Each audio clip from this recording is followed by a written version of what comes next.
Ladies and gentlemen, we're delighted you're with us today. I'm Steve Love, President and CEO of the Dallas-Fort Worth Hospital Council, and our webinar is beginning. And we're delighted that we've got with us today. It's hosted in coordination with Mercer, an associate member of the council. Today's topic is a very important one, as we all know. Healthcare workforce predictions over the next decade. We have two expert speakers with us to analyze the availability of healthcare talent in the United States. And as you know, this is a timely topic due to the COVID-19 pandemic.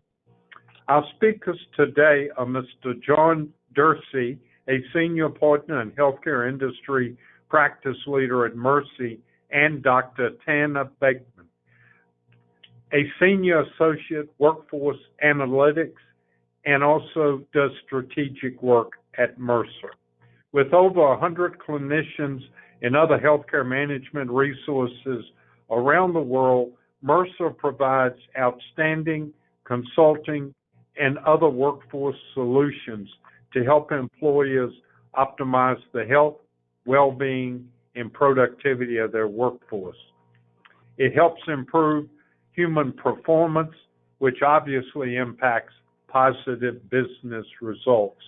Our speakers today are going to discuss some of Mercer's analysis that's been available regarding healthcare talent and demand in the U.S. Since the beginning of COVID-19, it's been more evident than ever that demand for healthcare workers is going to increase in the future. John and Tanner are going to share some of their predictions, look at the labor supply map, and they're going to look at 80-plus healthcare occupations down to the regional and county level. And we're going to look at surpluses and shortages over the next 3, 5, and 10 years. So without further ado, it's my privilege and pleasure to turn this over, I think, first to Dr. Tanner Bateman. Dr. Bateman. Thank you. Actually, I think we were lucky enough to have John Dursey dial in. I think he can kick us off here, and then you'll all get sick of hearing my voice very soon as I drone on and on. Well, you're very kind, Tanner. I was able to overcome the technical difficulties, and I'm joining by phone. So thank you. That was thorough, and you really laid out what Tanner and I hope to cover in the next hour, or a little bit less than that now. And we have a lot of material that we want to share. So without any further delay, I think I would like to actually turn it over to Tanner at this point. But just as we kick off, this is a refresh of some very important work we started 4 years ago when we did our first projection of healthcare labor. And we felt, given everything that's been going on around the pandemic and all of the changes as a result and the ramifications, that it was time to get this going again. So we started this work last year, at the end of last year, and were able to complete it this spring. So fortunately, what we're looking at is pretty darn current in terms of projections and where we think we stand. Another point I'd like to bring up is that this is, while we have slides and people are on listen-only mode, we do hope to field a number of questions. Tanner and I are going to put out some pretty provocative ideas this afternoon, and by all means, we hope to have an opportunity to address questions on this call or afterwards as well. So we're better when we're responding to your specific needs and questions than anything else. So Tanner, if I could, why don't we get started? Let's dig in and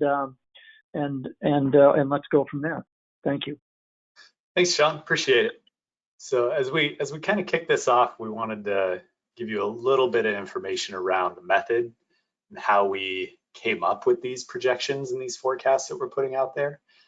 John and his group, they come to us every so often and ask us, can you forecast healthcare jobs in the labor force for the next 3, 5, and 10 years? Do you have data on hand that we can leverage for that?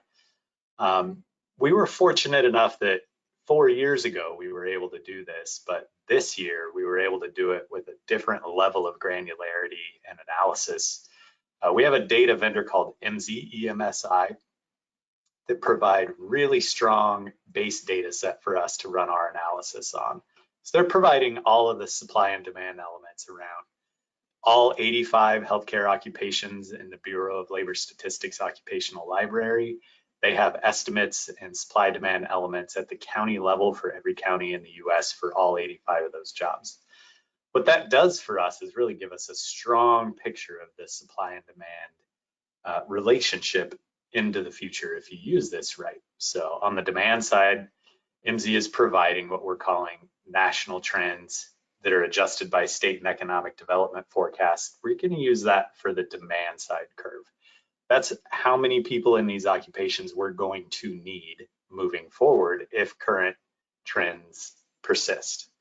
On the supply side, they give us some really cool elements in terms of what's the geographic movement of individuals within these jobs, how many of these individuals are permanently leaving these jobs due to retirement or just changing industry entirely, and how many likely new entrants do we have?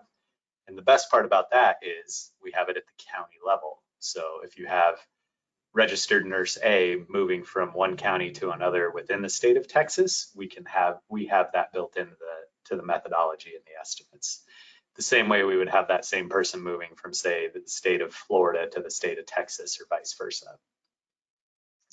What that really gives us is a strong bottom-up forecasting technique where our state, region, national forecasts are all aggregated from the county level up. What we find is that rather than us standing on our soapbox and saying we're going to be short nurses or we're going to be short medical assistants or respiratory therapists moving forward, what we can do is really drill into locations, right? We can anticipate local labor surpluses and shortages at the job level. And what we can do is say things like the nursing labor shortage is geographically dependent. And then we can follow that up with even more fine-grained analysis outside of this particular piece of work. John, anything to add on the method? No, I think that's great, Tanner. I think we're good. Okay, thanks. When we looked at this at a national level, we had 4 findings that more or less leapt off of the page, and I think many of you would have already read this in the white paper that we published about a month ago. Number 1, as part of the larger labor force trends in the United States, the lower wage end of the spectrum for these jobs is going to become more and more scarce moving forward. We're talking about CNAs, medical assistants, orderlies, home health aides in particular. That labor is just becoming more and more scarce in the US in general, and particularly in healthcare. What we're also seeing from this projection, from this forecast, is that primary care is moving away from physician-based care and more to practitioner-based care. So your nurse practitioners and your physician's assistants are going to be delivering more primary care than family care physicians or even pediatricians and OBs and GYNs. And really, that's just because a lot of those physicians are going into retirement age. Almost in some areas, 30% of those physicians will be retirement age within 5 years in some of these geographies. And again, here's the third bullet point here. Nursing labor is going to be unevenly distributed across the US.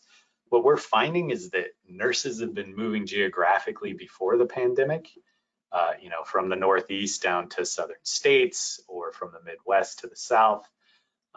What we're finding is that as that pooled up and that trickled in to those other locations, that has been accelerating recently, and the projection is picking up on that. So we're seeing severe nursing labor shortages in some areas and then surpluses in other areas.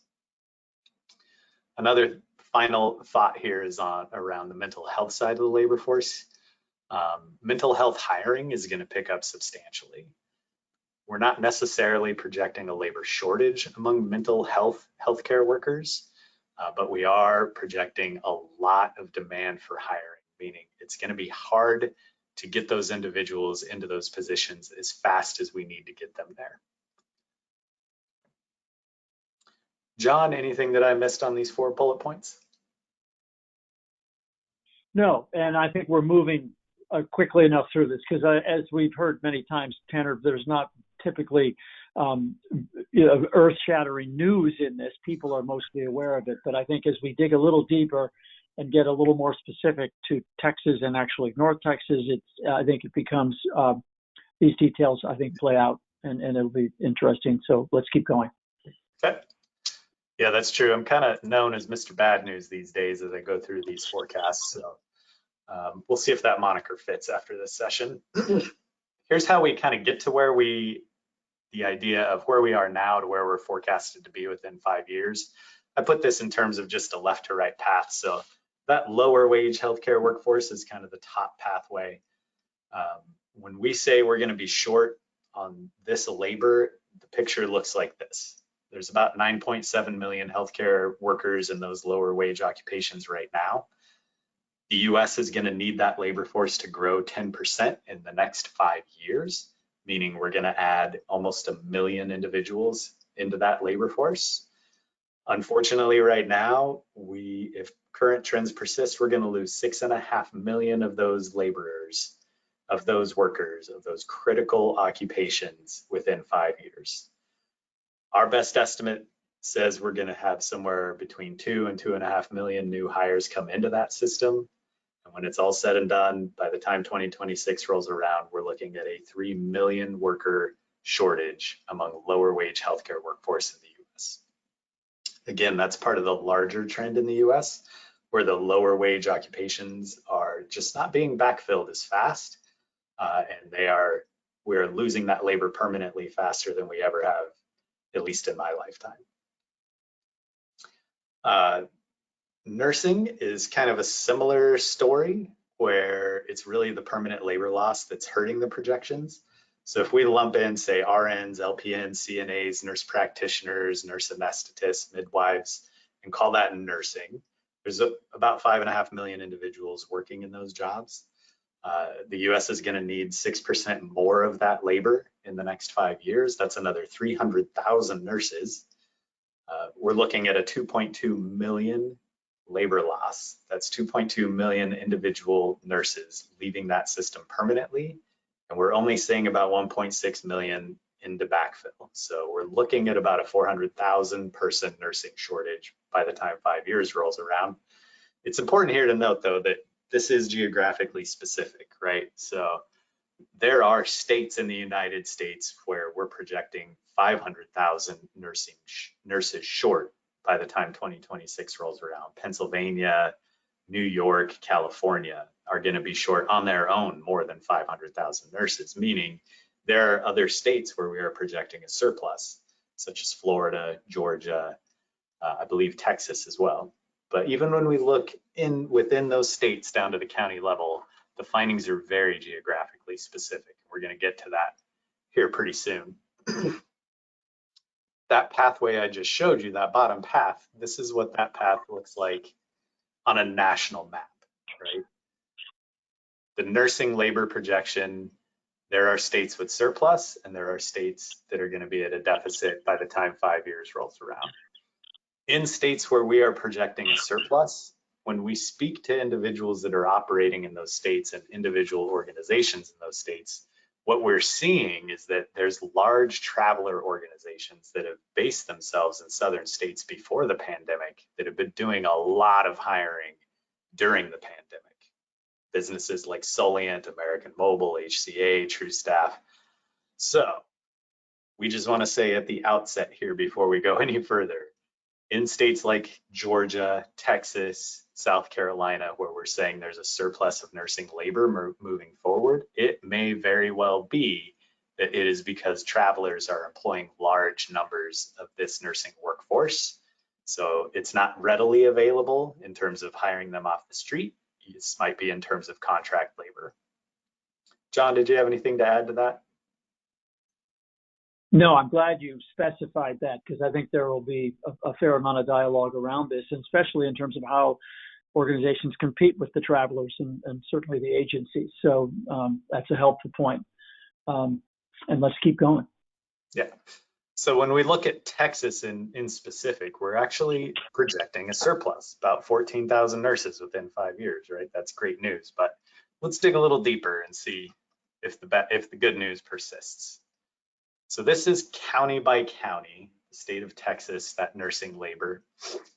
And what we're seeing by metro area is some of the largest metro areas are projecting a nursing labor shortfall. So in some states and in some metro areas, we're seeing a lot of this labor kind of leave large metropolitan areas for other, I guess, higher, I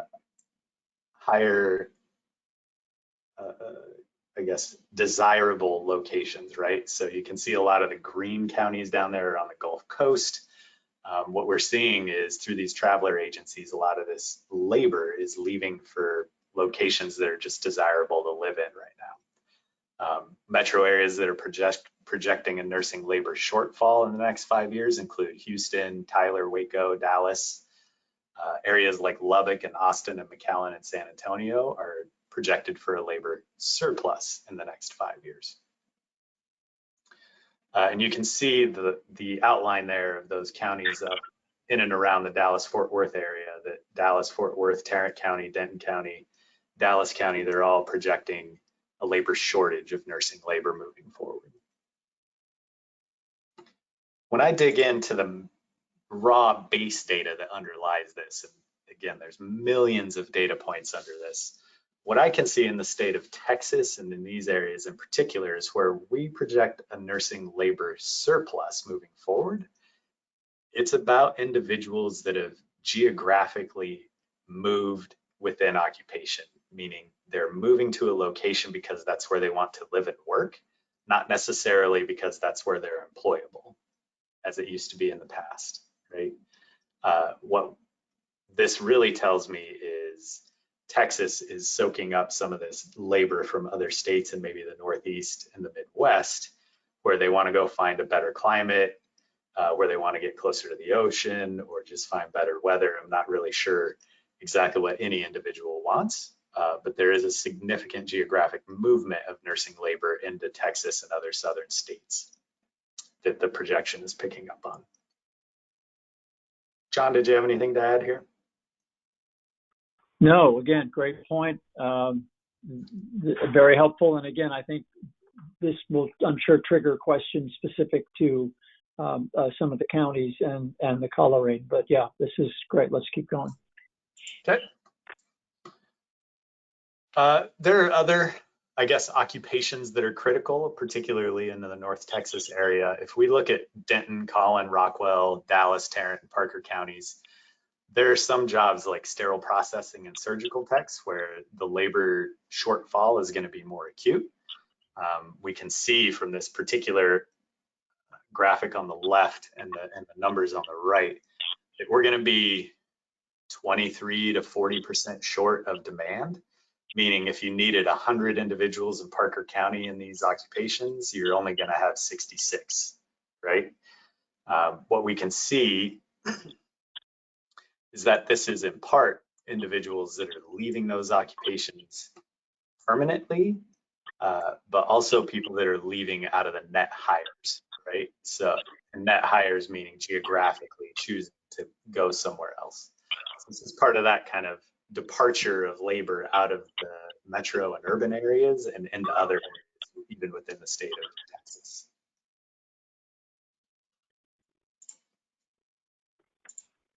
Okay. Other areas where we're seeing labor surplus include Lubbock and College Station. College Station could be a little bit around individuals that are working as, say, pre-med in those colleges in and around College Station, becoming, say, phlebotomists or sterile processing techs in those areas in and around those universities. Okay, let's look at patient care techs. A lot of red on this map. Right? This is what I mean by the larger, lower end of the labor force, just labor shortage in the US in general. These particular occupations would fall into that category, right? So in the Dallas area, Parker, Tarrant, Denton County, we're looking at 14 to 35% labor shortage over the next 5 years. And that is individuals that are permanently leaving these occupations. We're not seeing kind of the geographic movement that we have for other occupations or just the lack of replacements. We're just seeing individuals leaving these jobs permanently, perhaps for other industries, or just perhaps choosing not to participate in the labor force. There are other areas that we're going to project a labor surplus. And again, Austin, Lubbock, and Midland. I think what we're picking up on, particularly in Austin, is just demographic growth, right? So there's a lot of individuals, or Austin's just growing faster than other Texas metropolitan areas. Okay, let's look at medical assistants. This is an interesting one, and where we really start to get into the weeds on what is happening with some of this labor. We're projecting a surplus in the Dallas-Fort Worth area for medical assistants. And I thought that was really interesting because you need a certification to be a certified medical assistant, right? A CMA. What we're seeing is that a lot of staffing companies have been hiring this particular occupation, meaning if you are a CMA, staffing companies are trying to soak up a lot of that labor and then redistribute it to the healthcare organizations. I thought that was interesting because this is a microcosm of what's happening in the US. So in the RN labor shortage, or where healthcare organizations feel that labor shortage, it's kind of a misnomer. That labor didn't go away, it went to traveler organizations. It's just more expensive and harder to get now. If this trend continues, I think we're going to see the same thing happen for CMAs and for respiratory therapists moving forward. This is a bit of conjecture on my part, and John, feel free to tell me to shut up if I'm going too far. But when we see that the largest employers of these individuals in an area are staffing companies like Loyal Source, My Medical Career, Addison Group, Judge Group, Parallon, I think that we're seeing staffing agencies and traveler agencies start to soak up talent outside of the RN occupation. And I think there's a very real chance that we're going to have to start paying traveler rates to occupations that are not RNs, maybe LPNs, CNAs, and even medical assistants. John, did I go too far, or do you think we're on? No, I think this is great, Tanner. But would you just take a minute and explain where you get the data or the information on who's active today? And I know what we're looking at here are projections, but you also have the ability to look at who's active and who's successful and who's doing this today. Can you talk a little bit about what you and MC are able to create as a result of that focus? Yes, thank you. And allow me to slow down there for a minute. MZ, on top of all of the labor supply and demand elements that they provide to us as a consumer of their data set, they also do a very good job of scraping job postings, and they do so on a month-by-month basis, and they do deduplicate all of those job postings. So MZ is scraping over 100,000 job boards every day and deduplicating all of those job postings and mapping them back on to the occupational library from the Bureau of Labor Statistics, meaning that for a medical assistant, I can get an estimate of how many job posts there were last month and any month in the last 3 years, to see who has been doing the most hiring and how often, how hard it is to hire for an occupation and at what geography. So when I say a lot of staffing companies have been hiring medical assistants, that's actually over the last 12 months, who has been hiring medical assistants most often in the Dallas-Fort Worth area. And the answer there, the top 5 you can see, are all staffing companies.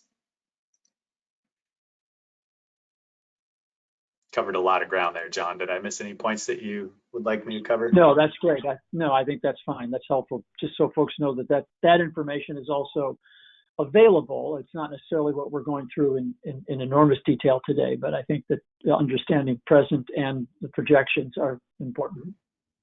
And we had a question come in from Abe. What are some potential job openings in the future? Will it be the same as the current job roles, or will it be more advanced? they're not projecting job openings, and they're not projecting say wages or advertised wages or anything like that, but they do compare the number of job openings to the number of actual hires for an occupation, basically to see how hard it is to fill these roles. And I will say that in healthcare in general, there's a lot more job postings than there are hires, meaning that it's an employee's market right now. Okay. Let's look at respiratory therapists. It's kind of the same story as medical assistants. And again, I was pointed to these jobs going into this particular webinar, and I was just kind of struck at what I was seeing in terms of surpluses in some of these counties, and it really wasn't adding up to how difficult it is to operate a healthcare system right now. But when I looked at who is doing all of the hiring, again, respiratory therapists are turning into travelers very quickly. Even more so than medical assistants, I would say, we're seeing most of the hiring activity being done by these traveler and staffing agencies. It's really going to put a lot of pressure on wages moving forward until that slows down. Yeah, so that's basically what we're seeing here in the Dallas-Fort Worth area, Parker County, Rockwall County. You might have a surplus of respiratory therapists, but you're going to have to go to a staffing company to get access to them. Okay. I'm going to take a deep breath here because I think we're getting on to the next phase of this particular presentation. John, was there anything you wanted to cover before we move forward? Yeah, and then I'll go back on mute. But I think we're going to transition now from where we see this industry moving and where we see roles going in the future to now what can organizations be thinking about and actually doing in response. So we're going to start with where we started this whole conversation, which is around the data. There's an enormous amount of data in healthcare, as everybody knows, an enormous amount to be leveraged in so many ways, and that can be directed toward helping develop the strategic response to some of the challenges that we've just laid out here. But we're going to go through not only where the data can help, but then some other actions and investments and activities that we're seeing clients do and that we're working on today, just to make sure that, yes, there's a gap. Yes, it's serious, but there's potential. There's activity that can be taken. It's our point of view that there is time. These are projections. We're looking out 3 and 5 years for the most part. There is time to respond and improve your situation and success rate, but there's no time to waste, meaning that the effort required for some of the things we're going to share take time and are not easy, and that's why we're suggesting that these organizations such as yourself look at these, understand them, and again, not suggesting that you already aren't, but maybe we've got some ideas here that might help in sorts of things you're doing, thinking about, or maybe hadn't thought about yet. So Tanner, maybe back to you, and let's start with looking at the data and where the potential lies when we look internally. Okay.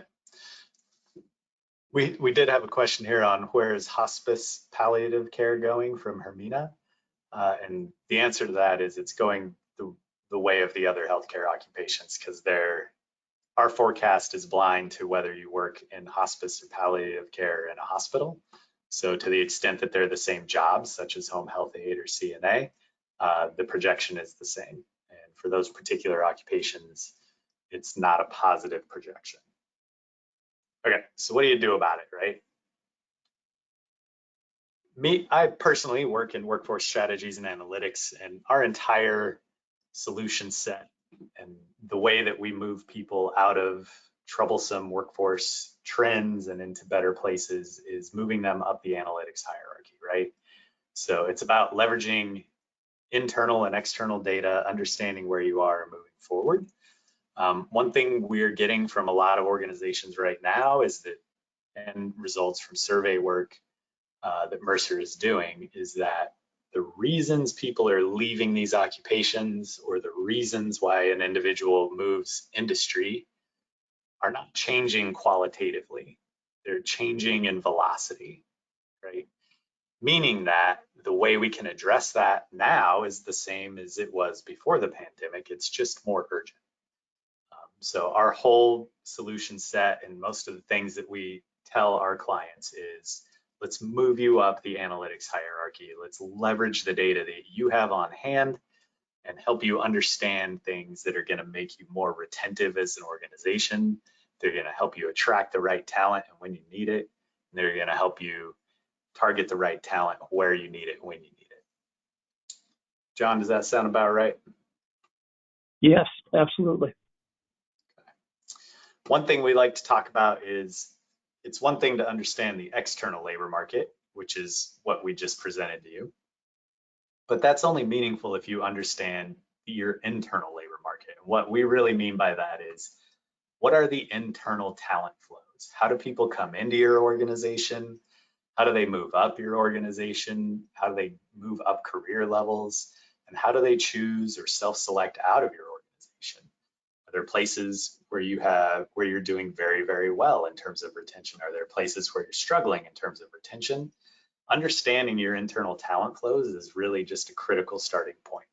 It helps you target any intervention moving forward and make sure you're investing your dollars wisely.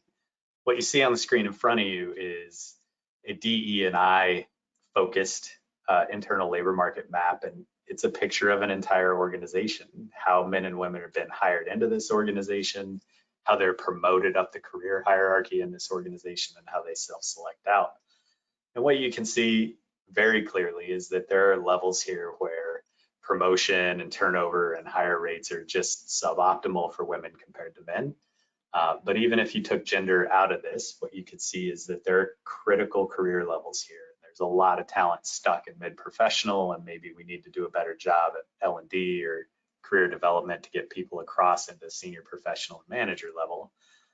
Basically anything we can do to help decrease turnover rate among our most expensive talent.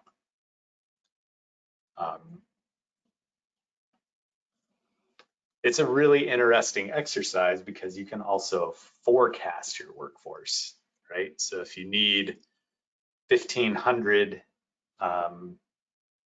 allied health workers in the next 5 years, how do you get there from where you are now, right? So if your current talent flow trends are X and your turnover rate is Y, can you reach your goal of 1,500 allied health workers after 5 years? Or whether it's going from 75 allied health to 100, it really doesn't matter until you understand your internal talent flow, how much turnover you have, how much of that's voluntary and involuntary.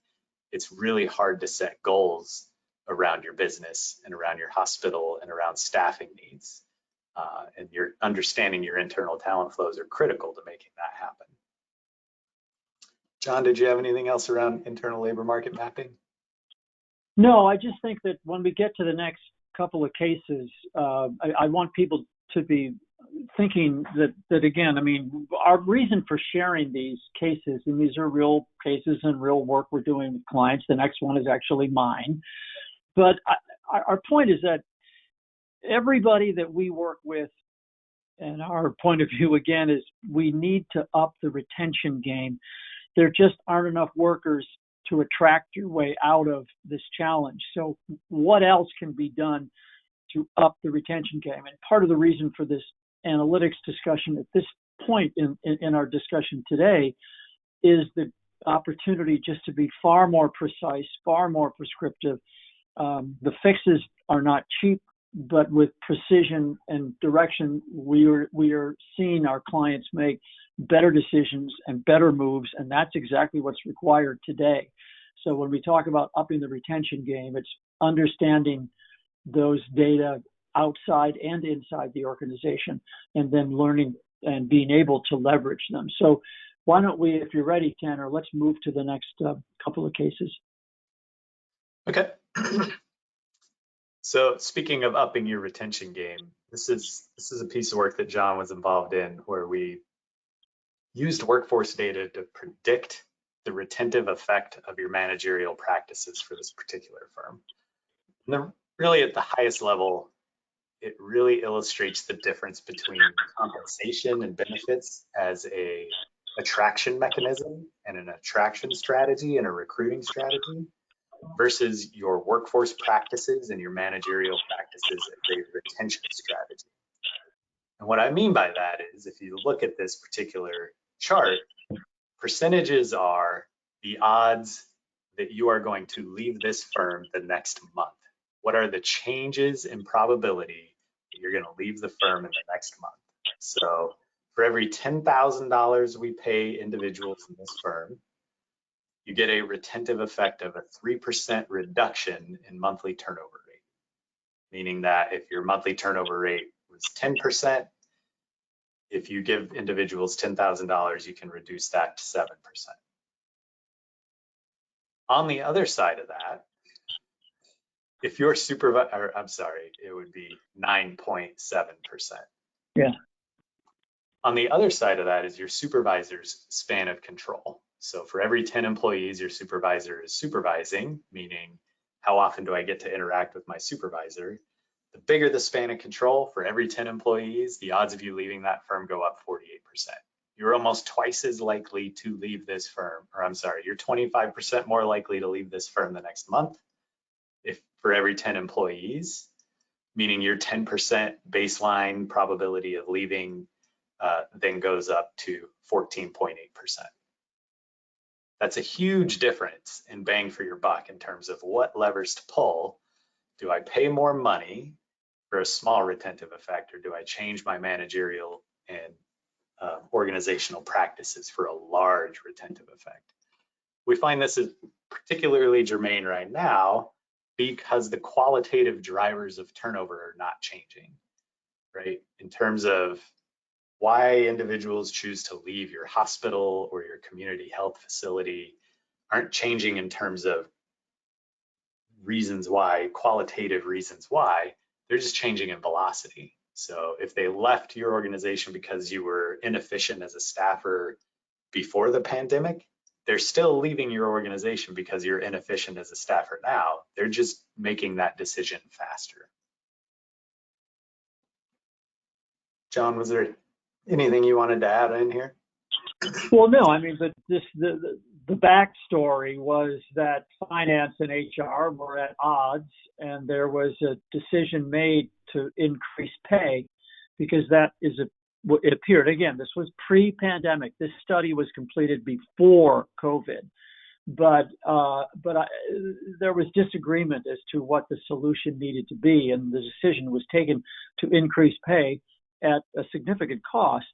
And before that was done, we were fortunate to be able to do this analysis, bring it forward. HR and finance found themselves on the same page, looking at the same numbers, and the decision was made to hold off on most of that pay increase and put that back into a layer or two that had been removed in a cost reduction effort as a result of another consulting project, the firm around cost reduction and just headcount reduction. It was put back in, and the improvement was almost immediate, dramatic, and very quick. So, again, it's a good story. This organization is one that's still struggling, like everybody right now, with burnout and turnover, but they were in a better place to start with.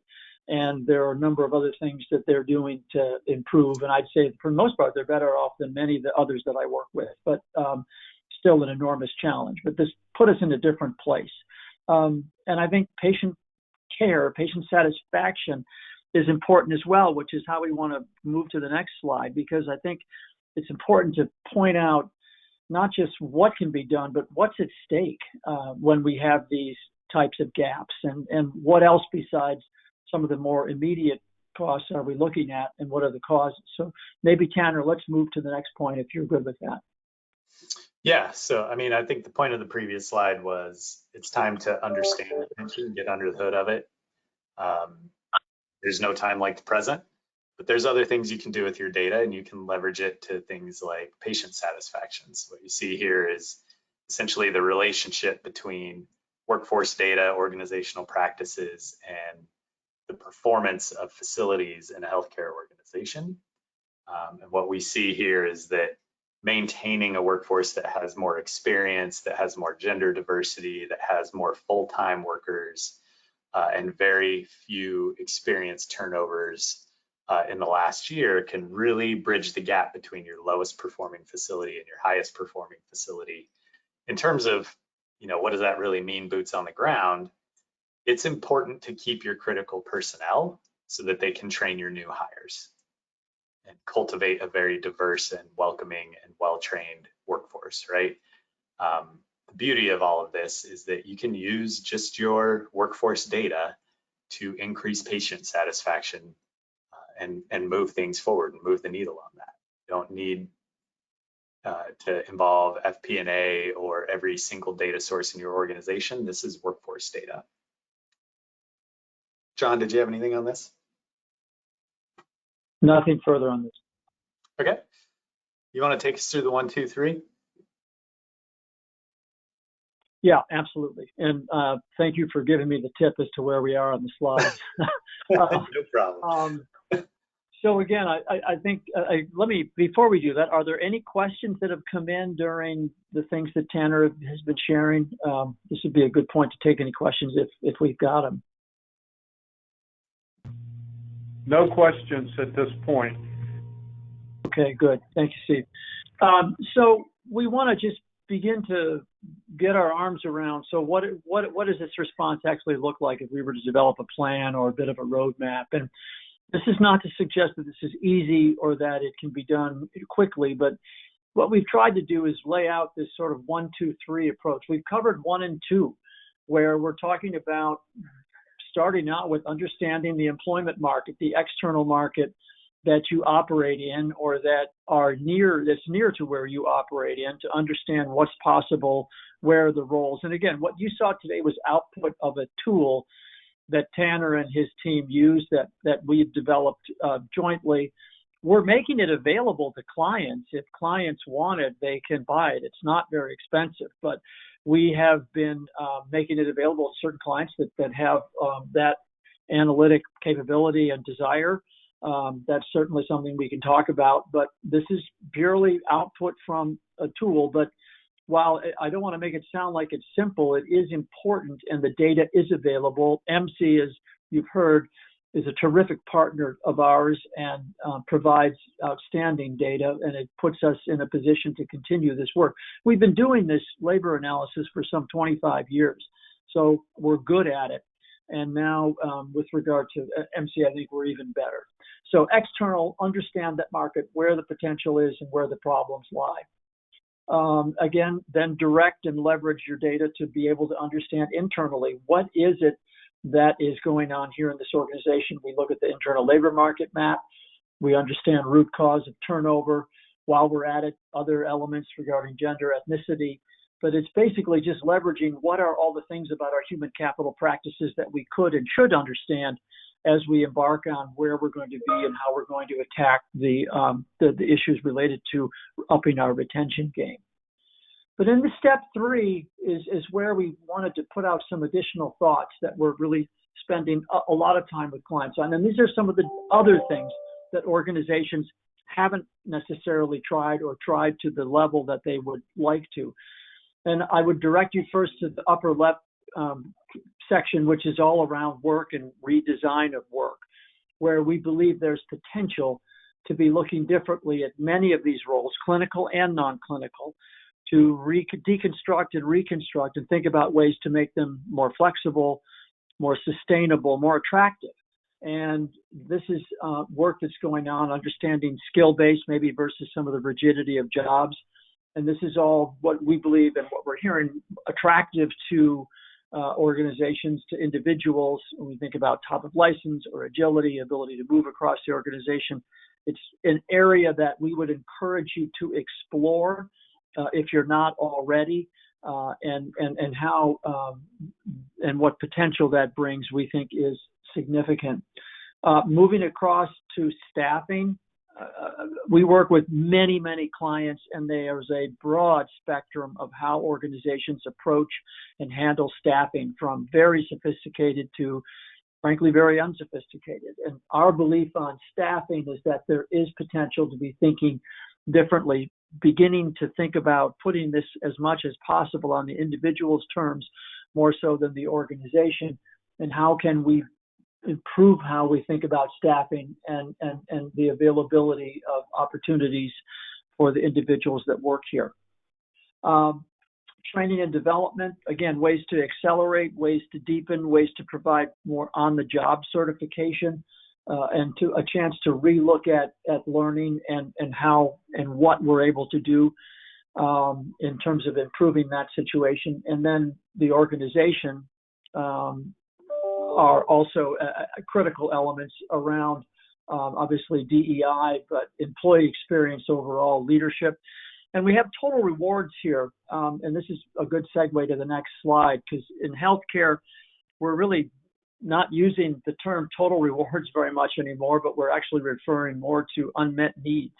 And the next slide I have will explain that. But before we leave this, we've really got, 1, 2, and 3. And 3 is, we know there's a heck of a lot there, and that's probably grounds for a much longer conversation with this group. But know that there's potential and there's real progress being made.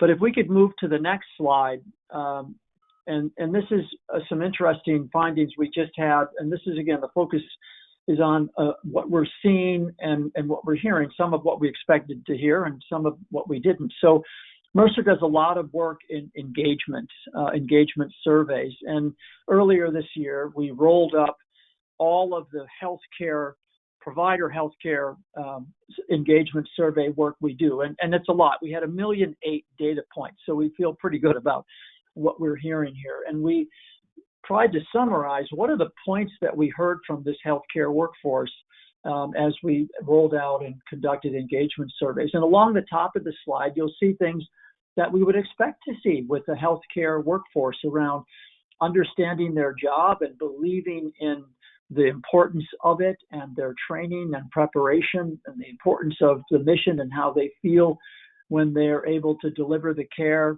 and in the environment that they think is so critical. Along the bottom, what we didn't expect to hear quite as clearly were some of the things that were raised to us around how people feel about the organization and their ability to make decisions and be transparent, to tackle problems, and also the belief that benefits might not be meeting their needs. And as we look over to the right side of that lower bar is nurses specifically, in terms of the amount of work that's expected, the life balance, and the feeling of not satisfied with benefits or compensation. So again, this speaks to us, and I'm sure others, really changing dramatically our approach to total rewards in terms of rethinking, getting at what is it that's at issue? Why are there feelings of unmet needs? And again, I believe a lot of that is around flexibility and personas and getting more precise with what people want to meet their unique and diverse needs. But we think this is powerful. And again, these are things that are critical when we're talking about upping the retention game. If we could, let's move to just a couple of more slides. And again, I'm open to questions that may come up. But compensation is something that is on everybody's mind. Our view of this, and this is a slide we've just seen, kind of listed all the things we've seen organizations do or attempt to do with pay, and then some of the movement. And again, this slide is already a little out of date in that some of the higher ends are actually continuing to be pushed up. And again, our view of of compensation is that it's hygiene. It's foundational. It needs to be competitive, but if it's forming the cornerstone or the core of a retention strategy or an attraction strategy alone, it will likely not be as successful as organizations hope that it might be. There are a number of other elements that need to be considered and added and would contribute to the strength that organizations have as they look to up the retention game. And then finally, just a thought and a visual to leave you with is sort of work that we've developed initially with the World Economic Forum, but so much of it applies to the healthcare world, where we think about sustainable and attraction and retention for healthcare workers, specifically understanding the opportunities presented when we think about and look at the work, when we think about the workers and skills, and then certainly the workplace. So again, not easy, and don't mean to suggest that this is something that we can do easily and get done quickly, but it's critical, and we're seeing progress made and involved in a lot of frankly exciting work with a number of organizations that are moving as quickly as possible to compete and to retain. So Tanner, is there anything else that you'd want to add to the slides that I went through fairly quickly, but any additional thoughts from you on this? No, I mean, I think it's just important to understand that it's time to act, and it doesn't matter where you are as an organization, it's time to move up and make sure that retention game is as strong as you can get it as fast as possible. So, okay. Excellent. We have one question here. It says, what do you see for support services such as medical staff offices?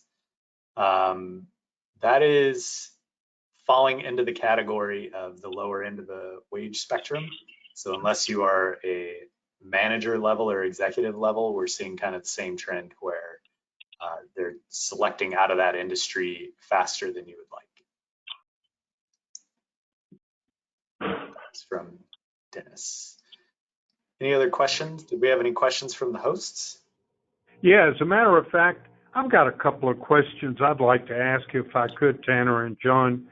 You know, to be candid, kind of the elephant in the room for me, with all the discussion we have on staffing and staffing issues, just how imminent does Mercer see the risk of unionization across the healthcare industry?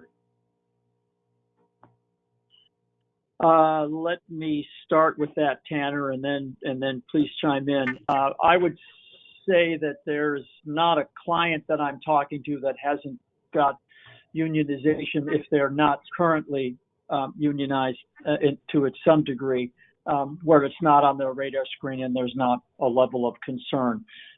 We know that the organizations, the different nursing unions particularly, but others, are gearing up and know that this is greatly a time of real advantage for them. So what we're learning is that they're aggressive and they're reaching out, and that organizations should expect that if they've been able to avoid the unionization to this point, they should be prepared for continued, I think, activity and inquiry. For those that are approaching negotiations that are upcoming, expect them to be challenging. When we talk about things like rethinking work, again, these are areas where unions can really slow it down, which is why the approach to so much of this needs to be inclusive and done in workshops, in teams, and involve them to the extent possible. But yeah, it's a problem, Steve. It's a challenge that I think was present before, and I think Tanner made the point earlier.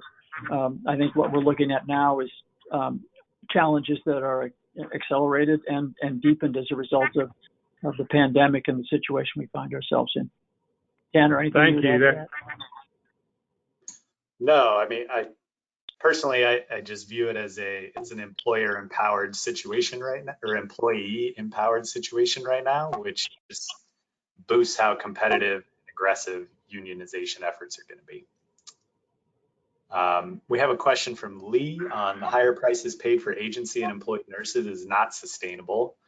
What do market rates look like 2 years from now? So John, if you don't mind, I'm going to take a whack at this and then you can let me know if you need to follow up. Yeah, thank you.